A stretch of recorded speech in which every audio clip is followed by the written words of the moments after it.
나아가고 있습니다. 그래서 다시 시작하자. 다만 중요한 것은 그냥 무턱대고 시작하지 말고 누구의 이름 안에서? 예수의 이름 안에서 다시 시작해보자입니다. 근데 여기서 중요한 게 있었죠. 다른 것도 되게 중요한 건 많겠지만은 예수 안에서라고 할 때에 이 예수님이 누구신가, 이거를 제대로 아는 것이 생각보다 굉장히 우리 신앙에 있어서 중요하다, 이런 얘기를 나눴습니다. 한 번은 여러분 그 만유인력의 법칙 뉴턴 아시죠? 뉴턴. 이 뉴턴이 이제 천재학자거든요. 천재학자. 근데 이 천재학자가 두뇌를 풀가동해서 전 재산을 박아 넣은 회사가 하나가 있습니다. 남해 회사라는 곳이에요. 남해 회사. 네, 갖고 왔나요? 네. 이 남해 회사가 뭐냐면 이제 영국이 조금 이제 돈이 많이 부족할 때에 한 회사한테 수출권, 수입권을 그냥 다 넘겨주는 거예요. 엄청난 돈을 받고.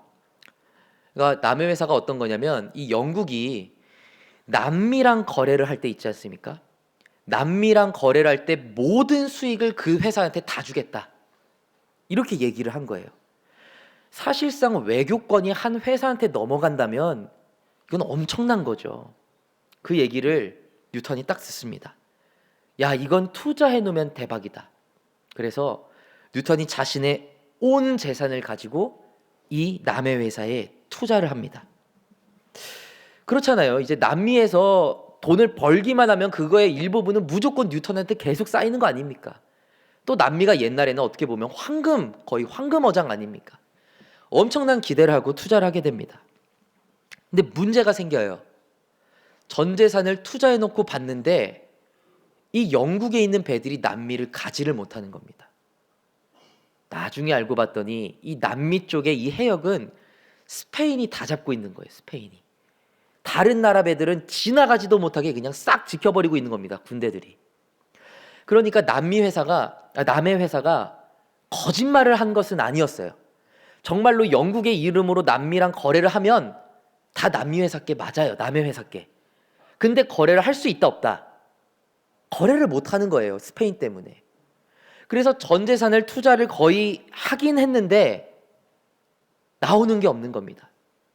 결국 이 뉴턴이 엄청난 피해를 입게 돼요. 그제서야 뉴턴이 이런 명언을 하나 남깁니다.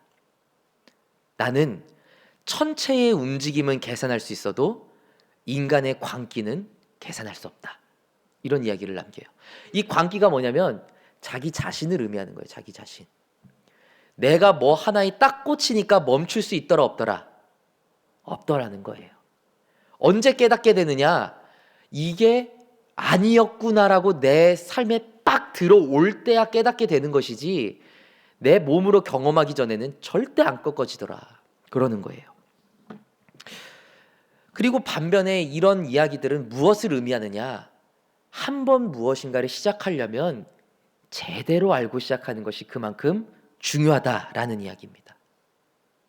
신앙이 마찬가지라는 거예요. 또 신앙생활을 안 할 거면 모르지만 이왕 할 거면 하나님은 이러신 분일 거야 하면서 그냥 막 밀어붙이면서 나가다가 나중에 깨질 거 다 깨지고 고생할 거 다 하고 아니었네 하지 마시고, 이왕 처음 시작할 때 우리가 믿는 신앙의 주 예수 그리스도를 정확히 알고 시작하는 것이 우리에게 좋다라는 것입니다.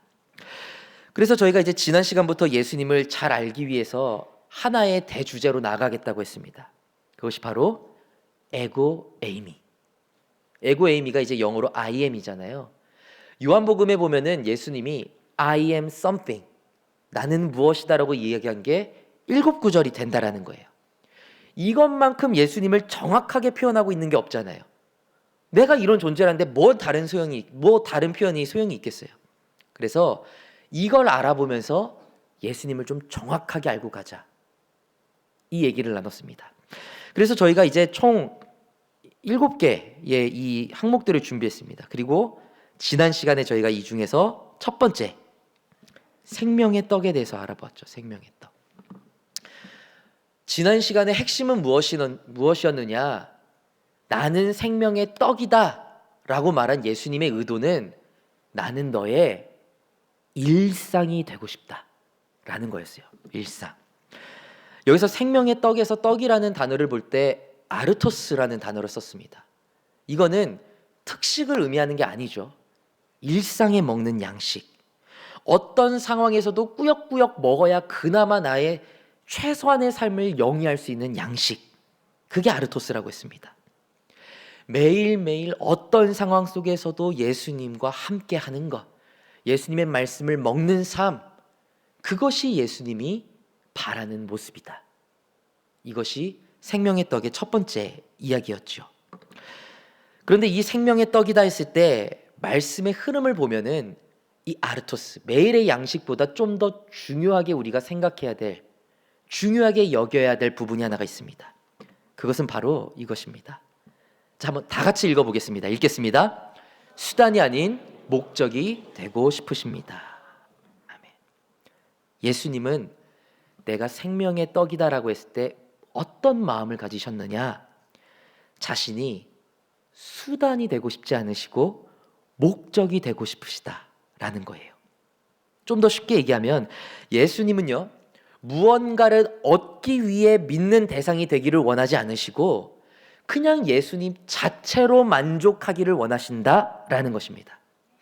예수라는 이름만으로 삶에서 기쁨을 누리고 생명력을 얻으면서 살아가기를 원하시고 계신다라는 거죠. 자, 그러면 말씀의 흐름을 한번 보시죠. 자, 오늘의 말씀을 보면은 예수님이 나는 생명의 떡이다라고 이야기를 하시는데 이 전에 신약에 있어서 굉장히 중요한 사건 하나가 있습니다. 바로 오병이어라는 사건이에요. 이게 얼마나 중요한 사건이냐면 다른 사건들은 뭐 마태복음에 나왔다가 어디에 안 나왔다가 막 이렇게 번갈아 가거든요. 사복음서가 모두 동일하게 기록하고 있는 이적이 있습니다. 그게 이 오병이어예요. 그만큼 대단했고 그만큼 증인도 많았고 그만큼 의미하는 바가 큰 사건이거든요. 물고기 2마리, 떡 5덩어리. 이 작은 것에서 시작한 기적이죠. 이제 때를 보자면 예수님이 사람들을 막 고치시고 이러다가 날이 어둑어둑해지는 시기입니다. 근데 문제가 생기는 겁니다. 그 자리에 모인 수많은 사람들이 배고픔을 호소하기 시작하는 거예요. 물론 배고픈 것 자체가 문제가 되진 않죠. 배고프면 먹으면 되니까. 근데 문제는 배고픈 게 아니라 그 배고픔에 놓여진 상황, 주변 상황이 문제인 겁니다. 일단 예수님을 만나보겠다고 모인 사람들은 대부분 부유하다기보다 가난한 사람들이 많았어요. 사회적으로 직업조차 가지지 못한 사람들이 수두룩했습니다. 뭐 초반에야 어떻게든 예수님 만나러 가야 되니까 이것저것 내가 가진 거 챙겨왔겠죠. 근데 얼마나 풍성하게 챙겨왔겠습니까? 순식간에 떨어져 버리는 거예요. 그리고 이 날이 어둑어둑해진 날에는 수많은 사람들이 먹을 것이 다 떨어진 상태였다라는 것입니다. 그리고 두 번째 문제는 그들이 있는 장소예요. 장소. 이 요한복음을 보면은 장소가 명확하게 나와 있진 않습니다. 그런데 이 마태복음에 보면 이들이 있는 장소가 어디냐? 빈 들이다라고 표현되어 있어요. 이 빈 들. 헬라어로는 에레모스라고 표현을 합니다. 이거는 에레모스라는 뜻은 뭐냐면요, 버림받았다, 고독하다라는 뜻이에요. 이들이 있는 땅 자체가 무슨 땅이냐? 버림받은 땅이에요. 왜 버림받았겠어요? 뭘 써먹으려고 해도 써먹을 곳이 없으니까 버림받은 거예요. 뭘 심어도 나지도 않고 뭘 해도 되지도 않고 사람이 살기에 뭐 날씨가 좋은 것도 아니고 물이 있는 것도 아니고 아무짝에도 쓸모가 없는 땅이니까 버림받은 거예요. 그곳에 모여 있는 겁니다. 뭔가를 만들어내려고 해도 뭔가를 구하려고 해도 구할 수가 없는 곳이 빈들이에요. 그런데 이때 한 아이가 나타납니다. 드릴 게 있다는 거예요. 수많은 사람 앞에서 이 아이가 꺼내는 것이 오병이어죠. 빵 5덩어리, 물고기 2마리. 솔직히 이거 누구 코에 붙여요. 근데 결과는 다 아실 거예요. 바로 이 작은 헌신, 오병이어를 통해서 5,000명의 이상이 되는 사람들이 모두 배불리 먹고도 남게 되는 놀라운 은혜를 베풀어 주시게 되는 겁니다. 근데 이제 사람들이 막 배불리 먹고 놀라잖아요. 자기들도 이거 봤으니까. 그러면서 하는 말이 뭐냐면 14절 말씀입니다. 저희 14절 말씀 한번 다 같이 읽어보겠습니다. 읽겠습니다.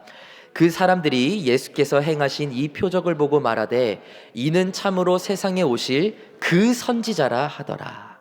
아멘. 여기서 보면은 이제 사람들이 예수님을 보고 그 선지자다라고 표현을 합니다. 이거는요 뭐 메시아다 이런 표현은 아니고 여기서 말하는 선지자는 모세를 의미해요. 모세와 같은 사람이 나타났구나 사람들이 감탄을 하는 겁니다. 그러고 보면은 모세와 지금 예수님의 이 모습에 공통점이 딱 있는 거예요. 겹치는 점이. 모세는 광야에 나갔을 때 먹을 것이 아무것도 없는 백성들 사이에서 하나님께 기도하고 뭘 얻어다 줘요?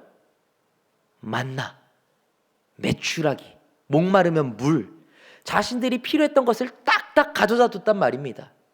근데 예수님이 이 수많은 곳, 이 수많은 사람들이 있는 빈들에서 고작 그 조그만 것들로 모든 사람들을 먹이고 나니까 모세와 같은 선지자가 나타났다 하는 것입니다. 근데 사실 이게요 이게 모세와 같다 이 정도가 아니에요. 이스라엘 사람들한테 이 정도는 최고의 칭찬입니다. 최고의 칭찬. 지금도 이스라엘 사람들한테 누구를 제일 존경하세요 하면은 예수님은 안 믿잖아요. 이 유대인들은 1번으로 바로 나온 게 모세예요. 이스라엘 사람들에게 있어서 1번의 위인은 모세입니다. 근데 모세와 같은 사람이 나타났다는 건 엄청난 칭찬인 거예요. 그러다 보니까 이제 사람들의 눈빛이 변하기 시작해요. 어떻게 변하느냐? 야, 예수님을 우리의 왕으로 삼읍시다. 이 얘기가 막 사람들 사이에서 오고 가는 겁니다. 너무 좋은 모습 아니에요, 여러분? 은혜 받을 만큼 딱 받고 야, 우리 예수님을 왕으로 삼읍시다. 정말 좋은 모습이에요. 저희도 사실 뭐 찬양하면서 매번 고백하는 게 뭐예요? 예수님이 우리 왕이라고 고백하잖아요. 저희 금철 때 되게 좋아하는 찬양이 주님만이 왕이십니다. 그 찬양 엄청 좋아해요. 예수 우리 왕이여 이 찬양도 좋아하고요. 어떻게 보면 우리가 예수님을 왕으로 여긴다는 건 굉장히 기뻐하실 만한 일이에요. 좋은 게 좋은 거라고 예수님은 그래? 알았어 하시면 될 일입니다. 그런데 여기서 아주 이상한 말씀이 등장을 해요. 자, 아까 전에 14절을 읽었잖아요. 15절 말씀을 한번 보겠습니다. 한번 읽겠습니다. 시작. 그러므로 예수께서 그들이 와서 자기를 억지로 붙들어 임금으로 삼으시려는 줄 아시고 다시 혼자 산으로 떠나가시니라. 이게 이상한 거예요. 예수님이요 왕으로 오신 게 맞아요, 여러분. 왕으로 오셨어요. 주님이 왕 대우를 받으셔야 되는 것도 맞습니다. 그런데 정작 사람들이 왕으로 세워주겠다고 하니까 도망가 버리는 거예요. 그 자리에 안 계셔요. 왜 그랬을까? 그게 26절 말씀인데요. 자, 26절도 한번 읽어보겠습니다. 읽겠습니다. 예수께서 대답하여 이르시되 내가 진실로 진실로 너희에게 이르노니 너희가 나를 찾는 것은 표적을 본 까닭이 아니요 떡을 먹고 배부른 까닭이로다. 너희가 나를 찾는 것은 떡을 먹고 배부른 까닭이다. 이 말투는요 따뜻한 말투는 아닙니다. 굉장히 차가운 말투예요. 위로해주는 말투 아닙니다. 정확하게 짚어주는 말투예요. 바로 전날만 해도 이 불쌍해서 어떡하나 이 사람들 하면서 오병이어 베풀어 주셨던 예수님인데 단 하루 만에 예수님의 온기가 사라집니다. 싫어. 너희랑 같이 안 있을 거야. 하세요. 근데 왜 이렇게 하루 만에 태도가 바뀌었나? 내가 산으로 떠난 것은 나를 찾은 게 배부름 때문이다라고 말하시는 거예요. 좀 더 적나라하게 표현해 볼까요? 내가 왜 너희를 떠났는 줄 알아? 너희의 목적이 내가 아니고 다른 것에 있어서야 라시는 겁니다. 내가 왜 너희랑 함께 안 하는 건 줄 알아? 너희들 입으로는 나보고 왕이라고 했지? 근데 아니, 너희들의 왕은 등 따시고 배부른 게 너희 왕이야. 예수님이 이렇게 말씀하시는 거예요. 너희가 나를 찾는 이유는 내가 궁금해서, 내가 누군지 궁금해서가 아니라 배가 불렀던 기억 때문에 나를 찾는 거잖아. 그래서 난 너희랑 안 있을 거야. 하시는 겁니다. 그리고 바로 그 절정의 지점에서 예수님이 선포하시는 거예요. 바로 오늘의 말씀. 에고에임이 호 아르토스 테스 주에스. 나는 생명의 떡이다. 여기서 이 말을 잘 이해하셔야 돼요, 여러분. 나는 생명의 떡을 주는 사람이다가 아니에요. 내가 생명의 떡이다 라고 말씀을 하고 있는 겁니다. 그리고 그냥 bread도 아니에요. some bread도 아니에요. the bread. 내가 바로 그 떡이야 라고 이야기를 하십니다. 이 말씀을 왜 하셨는지 이해가 되시겠어요, 여러분? 예수님은 이렇게 말씀하시는 거예요. 너희들 오병이어보고 배불렀지. 배불러서 나 찾아왔지. 또 다른 떡 좀 없나 보려고.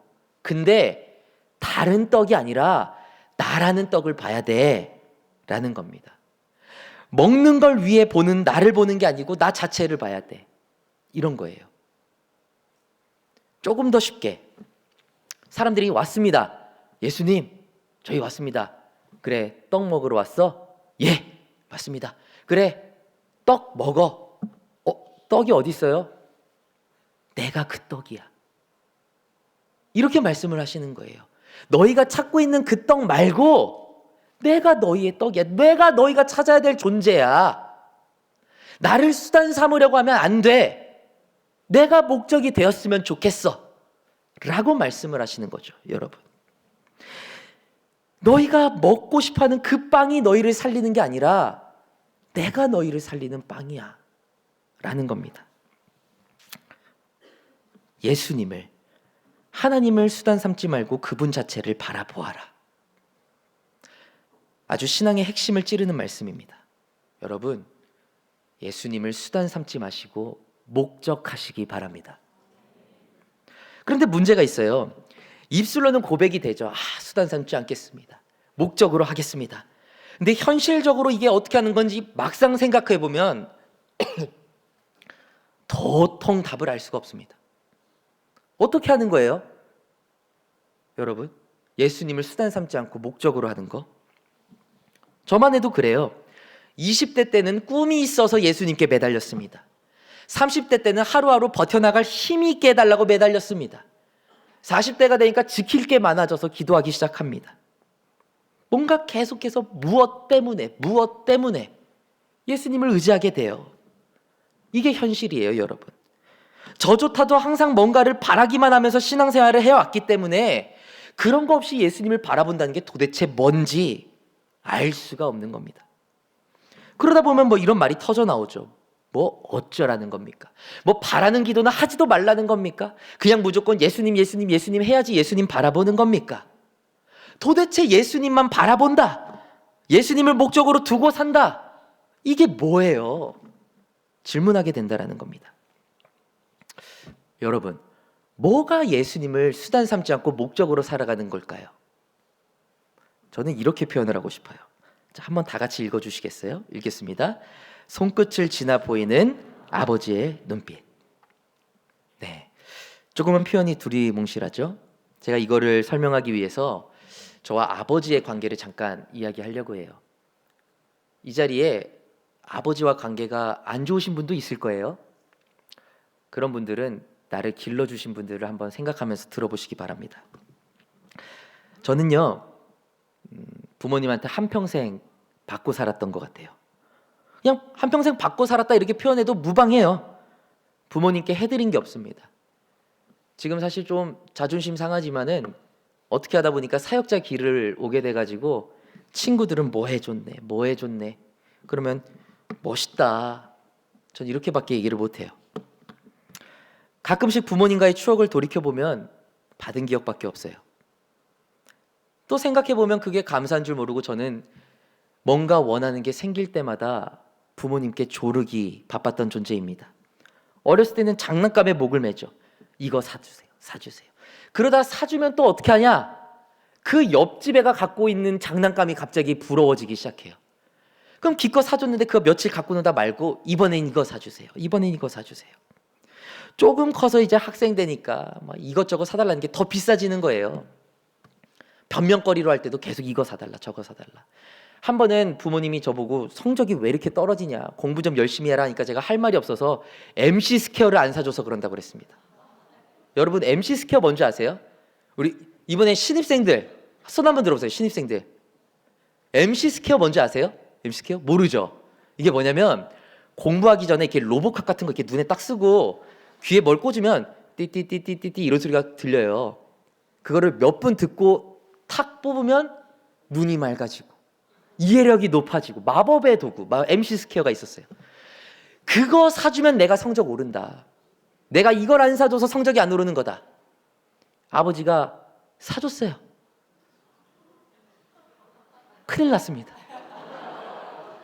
끼고 딱 했는데 여러분 그거 낀 상태로 8시간 자버렸어요. 너무 포근해요 여러분. MC 스퀘어가 시험 기간에 이건 뭐 그냥 숙면 도구입니다. 숙면 도구. 그러고 나서 이제 뭐 그것도 있고 또 중고등부 되면 여러분 명품에 한 번씩 빠지지 않아요? 명품 사달라고 제가 또 부모님께 한 번 제대로 조른 적이 있습니다. 요새도 아니죠. 이제 뭐 노스페이스 이런 뭐 등골 브레이커. 최근에는 뭐 무스너클이란 게 생겼대요. 무스너클. 저 때는요 뭐가 그렇게 유행을 했냐면 버버리가 그렇게 유행했어요 여러분. 버버리. 그 말탄 기사가 용맹하게 가슴에 탁 박혀있고 고급스러운 갈색 체크 무늬가 착착착착 있는 그 남바. 그거 하나 있으면 와 거리의 주인공이에요 여러분. 그때 당시에는 제가 어떻게 했을까요? 이건 물질주의의 산물이다. 나는 이런 안목의 정욕에 흔들리지 않겠다. 대적기도 했을까요? 바로 부모님께 달려갔습니다. 그리고 막 쪼아대는 거예요. 이것만 사주시면 성적을 몇 점까지 올리겠냐느니, 뭐 버벌이 없으면 친구들이 만나주지도 않는다느니. 안 만나주긴 뭘 안 만나줘요. 잘 만나줘요. 근데 너무 갖고 싶으니까 그냥 거짓말이 술술 나오는 거예요. 애들 다 갖고 있다. 이거 없으면 왕따 당한다. 사실 거짓말인 거 알고 있죠. 근데 그냥 그 버버리 하나만 있으면 내가 친구들 사이에서 관심 받을 것 같아서 제 스스로의 생각을 왜곡하는 지경에 이르는 겁니다. 어떻게 됐을까요? 사주셨을까요? 안 사주셨을까요? 사주셨어요. 아버지가 사주셨어요. 그때 제가 지금 생각해도 상당히 비싼 비용이었거든요. 사주셨어요. 근데 사고 알았는데요, 제가 깨달은 게 있습니다. 저는 버버리를 입으면 굉장히 얼굴이 촌스러워 보이는 사람이에요. 되게 이렇게 뭐라고 해야 되나, 되게 이게 촌놈이 서울 사람처럼 보이려고 입는 느낌? 그런 느낌이 나더라고요. 실제로 제가 이제 버버리를 드디어 사서 친구들 앞에 딱 갔습니다. 그 간지 딱 이거 딱 해가지고 막 어깨 이만큼 돼가지고 간 거예요, 친구들 앞에. 그랬더니 친구들이 대번에 이러는 겁니다. 뭐라고 했을까요? 야, 짭이지? 이러는 겁니다. 그러면 이제 또 여러분 옷을 못 입는 친구들이 꼭 하는 말이 있어요. 이거 어디 거야? 이거 얼마짜리야? 이러거든요. 친구들이 이거 버버리 보면서 짭이지 했을 때 그냥 바로 야 이거 진짜 버버리거든? 이거 얼마 주고 샀거든? 흥분을 막 했습니다. 그리고 얼마 지나지 않아서 그 명품도 옷장에 처박혀 버렸어요. 입기가 싫어서. 막 이렇게만 말해보니까 제가 진짜 불효자 같은데 여러분 그렇게까지 막 제가 막 그러진 않았습니다. 예, 그냥 얘기를 하다 보니까 몇 가지 사례만 얘기를 한 거예요. 너무 오해는 하지 마시고. 근데 어쨌든 중요한 건 이거예요. 저는 제 삶을 대부분 이렇게 보낸 것 같아요. 부모님을 수단 삼은 인생이었다. 이렇게 생각을 합니다. 근데 어느 날 변화가 일어난 계기가 하나가 있어요. 제가 대학을 갔습니다.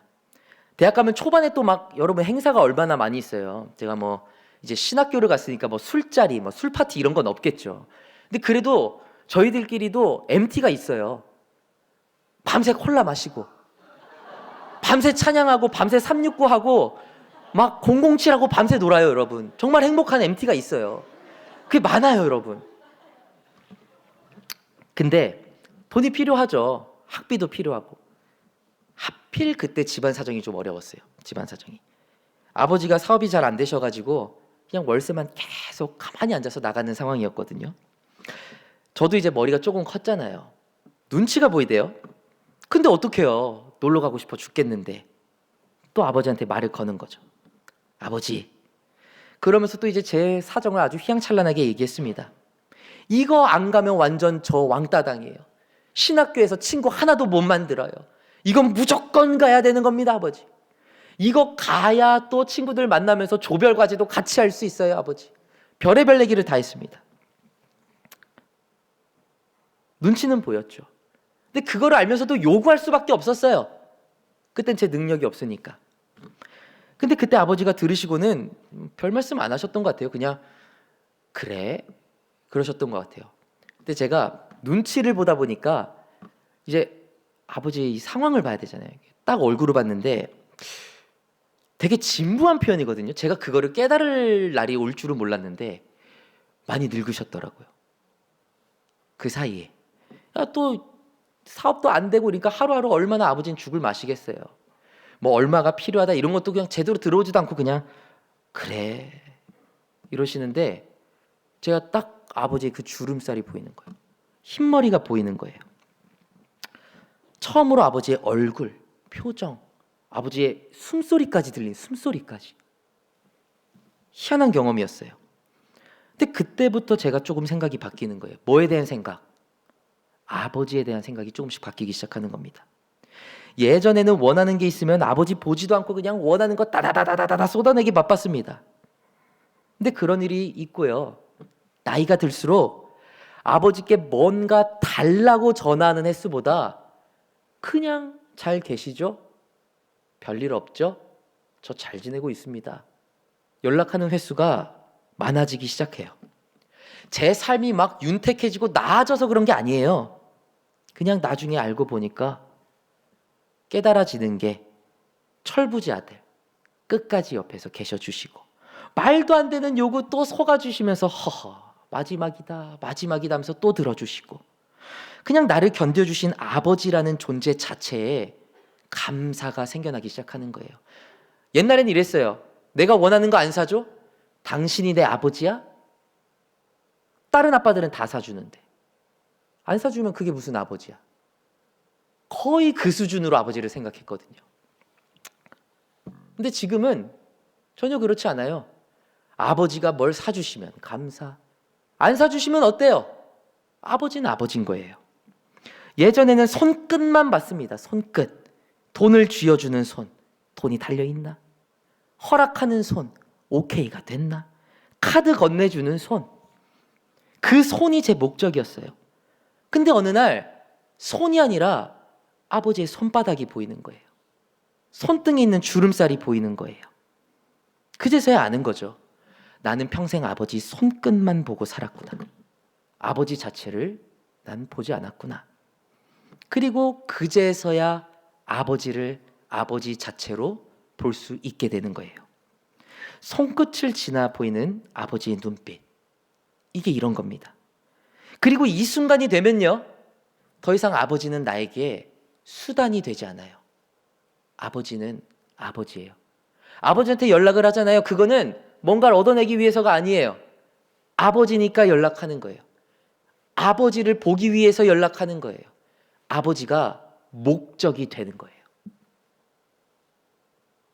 그겁니다, 여러분. 성경에서도 비슷한 인물이 있어요. 아브라함입니다. 아브라함은요, 하나님 손끝 보고 달려갔던 사람이에요. 하나님의 손끝에 뭐가 있길 바랬냐? 아들. 이거 하나 있기를 바랬어요. 가다가 포기했다가 에이 거짓말이잖아요 했다 진짜 준다니까 또 한 번 갔다가 안 주기만 해봐요 하면서 갔다가 나중엔 어떻게 해요? 아들이 안 나오니까 자기가 알아서 첩을 들여가지고 이스마엘을 낳아버려요. 그러면서 이게 하나님이 주신다는 아들인가? 끝까지 손끝만 보고 있는 거예요. 근데 그 삶의 과정에서 하나님이라는 존재를 겪고 이렇게 불신하고 넘어지고 좌충우돌하던 난데도 하나님이 나를 끝까지 인도하시는구나 라는 것을 점점 깨달아 갈 때쯤 아브라함은 손끝에 있는 아들이 아닌 하나님 자체를 보게 돼요. 그래서 나중에 하나님이 아들을 바치라는 이야기를 했을 때 아들을 바치는 모습을 보여줄 수 있었던 거예요. 손끝만 보고 있었다면요 아브라함 절대 이상 못 바칩니다. 하나님을 본 거예요. 그렇기 때문에 무슨 생각이 있으시겠지. 여기까지 가는 거예요. 하나님을 아들을 주는 수단으로 삼은 것이 아니고 하나님을 하나님 자체로 아브라함은 바라보았다. 라는 것입니다. 여러분, 신앙생활의 정수가 여기 있어요. 예수님만 바라본다는 게 뭐예요? 바라는 기도는 막 하면 안 되는 겁니까? 아니에요. 하세요. 근데 바라는 기도를 하는 자리에서만 끝나면 안 된다라는 겁니다. 우리는 신앙생활 하다 보면 예수님의 손끝만 바라보면서 신앙생활을 해요. 응답의 손, 해결의 손, 치유의 손, 공급의 손. 주님 이것만요. 주님 이번만요. 그리고 이 기도 제목이 너무 간절해지면 이성을 잃어요. 객관성을 잃어요. 그렇게 내 목숨이 왔다 갔다 하는 거 아닌데 하나님 이거 안 들어주시면 저 죽어요. 막 쏟아냅니다. 안 들어주면 저 죽습니다. 그러다가 안 들어지는 날에는 그러고도 당신이 내 아버지야? 기도했잖아요. 합니다. 손끝만 바라보고 살아가는 거예요. 왜 이 손끝에 아무것도 없어요? 내가 기도를 했는데. 근데 어느 순간 우리의 영혼은 새로운 것들을 보게 되는 날이 와요. 어느 날 기도하다가 여전히 내가 바라는 거 놓고 기도하다가 예수님의 손끝만 바라보다가 어느 순간 예수님의 손바닥이 보이는 거예요. 근데 손바닥을 보니까 거기에 구멍이 나 있어요. 그걸 따라가다 보니까 옆구리엔 찔린 자국이 있어요. 이게 무슨 일인가? 올려다 보니까 예수님의 머리에 면류관이 있어요. 그 뒤에는 나를 덮치려고 했던 십자가가 있어요. 원래 내가 지었어야 될 십자가, 내가 달려 죽었어야 될 그 십자가에 예수님이 온몸으로 막아서고 너의 기도 제목이 뭐였다고? 내가 뭘 들어줘야 됐다고? 물어보고 계시는 예수님을 보게 돼요. 그때서야 우리는 깨닫게 돼요. 나를 향해 쓰러지는 십자가를 예수님이 대신 지고 계시구나. 나는 손끝만 보고 살았는데 이게 아니라 내가 먼저 받은 응답, 내가 먼저 받은 사랑이 있었구나. 나는 손끝만 봤는데 그 손이 나를 위해 찢어져 있네? 이게 보이는 겁니다. 그때부터는요, 예수님이 내 소원을 들어줘야만 아버지가 되는 존재로 존재하시지 않습니다. 그냥 내 곁에 지금까지 있어 주신 것이 이해가 안 될 만큼 내가 뭐라고 왜? 내가 뭐라고 지금까지 이렇게 버텨주고 계십니까? 오히려 이 질문이 나와요. 고통스러울 만큼 하나님의 사랑에 몸부림치게 됩니다. 그리고 그 시간이 지나면 우리는 응답이 꼭 있지 않아도 예수님이 예수님으로 존재하게 되는 거예요. 그냥 예수님을 만나고 싶은 거예요. 내 응답이 없어도요, 기도가 달라져요, 여러분. 내가 지금 먹을 떡이 없어도 내게 생명 주신 그 떡, 그 예수님, 당신이라는 존재를 내 왕으로 삼겠습니다. 이 고백이 나오는 거예요. 그때부터 기도가 바뀌어요. 물론 뭔가 필요한 게 있겠죠. 근데 기도가 어떻게 바뀌는 줄 아세요? 주님, 저는 여전히 필요한 게 많습니다. 근데 이제는 제가 필요한 그것보다 당신이 더 커요. 예수님이 내가 원하는 것보다 더 크신 분이에요. 예수님은 오늘의 본문에서 이 고백을 원하셨던 거죠. 오병이어의 기적 때문에 나를 바라보고 나오지 말아라. 그 손끝에, 내 손끝에 있었던 그 빵덩어리 바라보고 나오지 말고 너를 위해 십자가를 주고 새 생명을 주는 나를 좀 바라봐라. 나는 생명의 떡이다. 이것이 주님의 바람인 것입니다. 말씀을 마칩니다. 저희 반주 좀 해주시면 좋겠는데요. 우리 사랑하는 청년 여러분, 20대 중반부터 30대까지 계시는데 바라는 게 참 많은 시기입니다. 그 어느 때보다도 기도가 간절하고 필요한 게 많은 시기인 거 알아요. 그런데 이번 한 주는 우리가 그 필요한 떡, 우리가 얻어야 하는 떡, 그것을 넘어서서 그 너머에 있는 하나님의 눈빛을 마주하는 시간이 되시기 바랍니다. 기도의 응답이 있는 그 손끝을 넘어서 주님이 나를 위해 짊어지신 그 고통을 감내하신 사랑과 피로 적셔지신 그 얼굴을 바라보시고 내 응답보다도 더 주님께 감사하고 주님을 더 사랑하는 여러분이 되시길 주님의 이름으로 간절히 축원합니다. 저희가 말씀을 생각하면서 찬양 하나 했으면 좋겠는데요. 내가 원하는 것보다 주님을 더 원합니다. 이 믿음으로 함께 찬양하겠습니다.